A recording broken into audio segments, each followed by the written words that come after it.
తెలంగాణ ఎన్నికలలో పార్టీలు పోటాపోటీగా హామీలు ఇస్తున్నాయి. కాంగ్రెస్ ఇచ్చిన 6 గ్యారెంటీలపై ఇప్పటికే చర్చ జరుగుతోంది. దీనికి మించిన పథకాలను ప్రకటించాలని బీఆర్ఎస్ భావిస్తోంది. మంత్రి కేటీఆర్ ఇప్పటికే ఈ విషయంలో సంకేతాలు కూడా ఇచ్చారు. పెన్షన్లకు సంబంధించి ఊహించని హామీ ఉంటుందని భావిస్తున్నారు.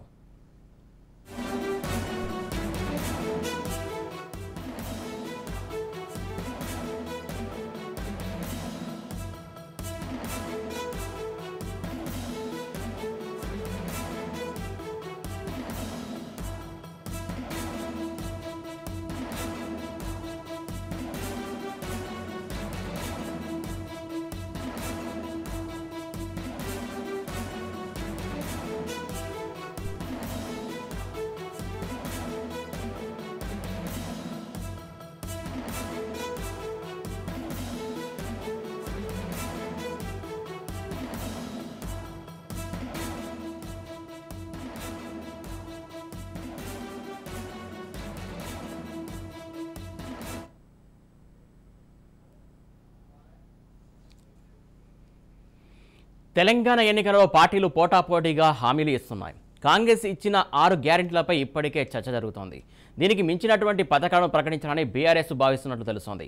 మంత్రి కేటీఆర్ ఇప్పటికే ఈ విషయంలో సంకేతాలు కూడా ఇచ్చారు. ముఖ్యంగా పెన్షన్లకు సంబంధించి ఊహించని హామీ ఉంటుందని చెప్పేసి చెబుతున్నారు. దీనికి సంబంధించి తాజా అప్డేట్స్ అందించడానికి మా కరెస్పాండెంట్ మహేందర్ సిద్ధంగా లైవ్ ద్వారా. మహేందర్ రెడ్డి చెప్పండి. సురేష్, మొత్తానికి ఎలక్షన్స్ సమీపిస్తున్న వేళ పార్టీలన్నీ కూడా నువ్వా నేనా అన్నట్టుగా ఓవైపు ఎన్నికలకు పోటీ పడుతున్నాయి, మరోవైపు ఇచ్చే హామీలకు కూడా పోటీ పడుతున్నటువంటి విషయం తెలుస్తుంది. దాదాపు ఇప్పటికే కాంగ్రెస్ పార్టీ 6 గ్యారెంటీలకు ఏదైతే ఇచ్చిందో ఆ 6 గ్యారెంటీలకు ఇప్పటికే బీఆర్ఎస్ పార్టీ సూటిగా ఎక్కుపెట్టింది.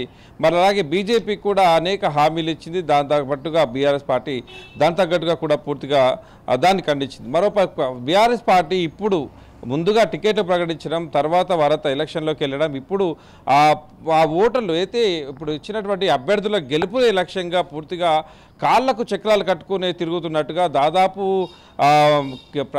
పార్టీ వర్కింగ్ ప్రెసిడెంట్ కేటీఆర్ ఇటు హరీష్ రావు దాదాపు ఉదయం నుంచి సాయంత్రం వరకు జిల్లాల్లో, నియోజకవర్గ మండలాల్లో, గ్రామాల్లో పూర్తిగా అభివృద్ధి కార్యక్రమాలతో పాటు ప్రారంభోత్సవాలు, శంకుస్థాపనలు, దాని తర్వాత ఏర్పాటు చేసినటువంటి బహిరంగ సభల్లో పార్టీలకు సంబంధించినటువంటి ఇన్నాళ్ళు ఈ 10 ఏళ్ల కాలం పాటు కొత్తగా రాష్ట్రం ఏర్పడిన నాటి నుంచి నేటి వరకు చేసిన అభివృద్ధిని, సంక్షేమాలను పూర్తిగా చెప్తూ ఎలక్షన్లోకి వెళ్తున్న పరిస్థితి. అయితే ఇప్పుడు హామీల గురించి మాట్లాడుకున్నట్లయితే దాదాపు ఎన్నికల్లో హామీల పట్ల ప్రజలను ఎలా ఆసక్తి చూపించాలి, ప్రజలను ఎలా ఆకట్టుకోవాలి, ఇప్పటికీ మహిళలను ఎలా ఆకట్టుకోవాలి, పురుషులను ఎలా ఆకట్టుకోవాలి, వృద్ధులను, వితంతులను, విద్యార్థులను, దాదాపు ఈ పెన్షనర్లను, వికలాంగులను, వీళ్ళందరినీ కూడా అందరి ఓట్లు కూడా పార్టీకి బీఆర్ఎస్ పార్టీ వైపు రావాలంటే ఖచ్చితంగా దానికి తగ్గట్టు వాళ్ళని ఆకర్షించాలంటే మాత్రం ఆ పెన్షన్లతో పాటు వాటికి ఇచ్చేటువంటి ఇప్పుడు మూల్యాలు ఎక్కువ మొత్తంలో ఇవ్వడమే దానికి శరణం. ఇప్పటికే కాంగ్రెస్ పార్టీ ఇప్పుడు ఇస్తున్నటువంటి పెన్షన్లకు అదనంగా కల్పిస్తాం,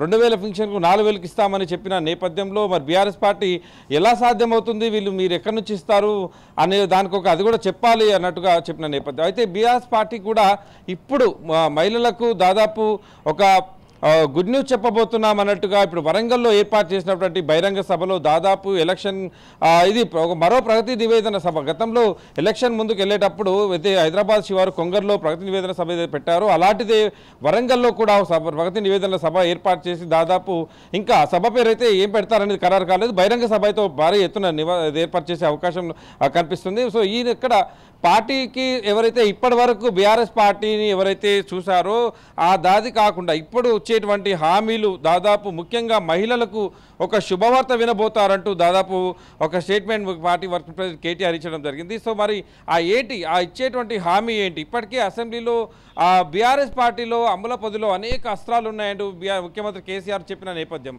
మరి అవన్నీ కూడా ఓవైపు ఇచ్చేది ఇచ్చుకుంటేనే దళిత బంధు, బీసీ బంధు, రకరకాల బంధుల పేరిట ఇప్పటికే సంక్షేమాలు ఇస్తున్న నేపథ్యంతో మరి ఇప్పుడు అంతకు మించి మరి ఏ హామీ ఇవ్వబోతున్నారు?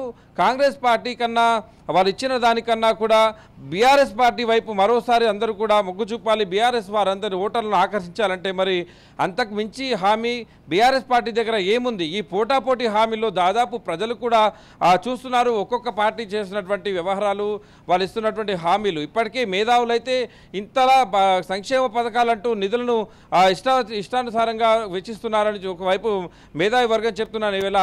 మరి ఇప్పుడు అడ్డు అదుపు లేని హామీలు ఇస్తున్నారు అని ఒక వర్గం చెప్తున్న వేళ మరి ఇప్పుడు బీఆర్ఎస్ పార్టీ ఇవ్వబోయేటువంటి పథకాలు ఏంటి, ముఖ్యంగా మహిళలను ఆకర్షించేటువంటి వాళ్ళు చెప్తున్నటువంటి హామీలు ఏంటి అనే దానిపైన పూర్తిగా ఒక సందిగ్ధం నెలకొంది. అటుగా పూర్తిగా ఎదురు చూస్తున్నటువంటి పరిస్థితి దాదాపు నెలకొంది.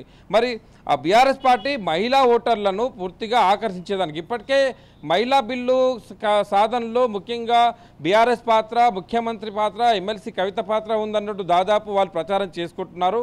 మరి అంతకు మించి ఇవ్వాలంటే మాత్రం ఖచ్చితంగా ఇంకోటి ఆర్థికంగా ఎదుగుదరేటువంటి అసమానతల్లో ఎదుర్కొన్నారు. అందరూ కూడా ఆర్థికంగా ఎదగాలని బీఆర్ఎస్ పార్టీ వర్కింగ్ ప్రెసిడెంట్ చెప్పిన నేపథ్యంలో అసమానత తొలగాలంటే ఆర్థికంగా అందరూ ఎదగాలని చెప్తున్న నేపథ్యంలో మరి బీఆర్ఎస్ పార్టీ ఇవ్వబోయేటువంటి హామీ ఏంటి, ఆ హామీ ఎంతవరకు మరి బీఆర్ఎస్ పార్టీకి మేలు చేకూరుస్తుంది, మా హామీని ఎంతవరకు ప్రజలు స్వీకరిస్తారు, దాన్ని ఓటుగా వీళ్ళు మలుచుకుంటారనే దానిపైతే సర్వత్రా ఒక చర్చ నడుస్తుంది. చూడాలి. అతి సమీపంలోనే ఎలక్షన్స్ ఉన్నాయి. అంతకు ముందే భారీ బహిరంగ సభలు కూడా ఏర్పాటు చేసుకుంటున్నారు. ప్రతిరోజు ప్రజల్లోకి వెళ్తూ గతంలో చేసిన చైతన్యవంతులు చేస్తున్నారు.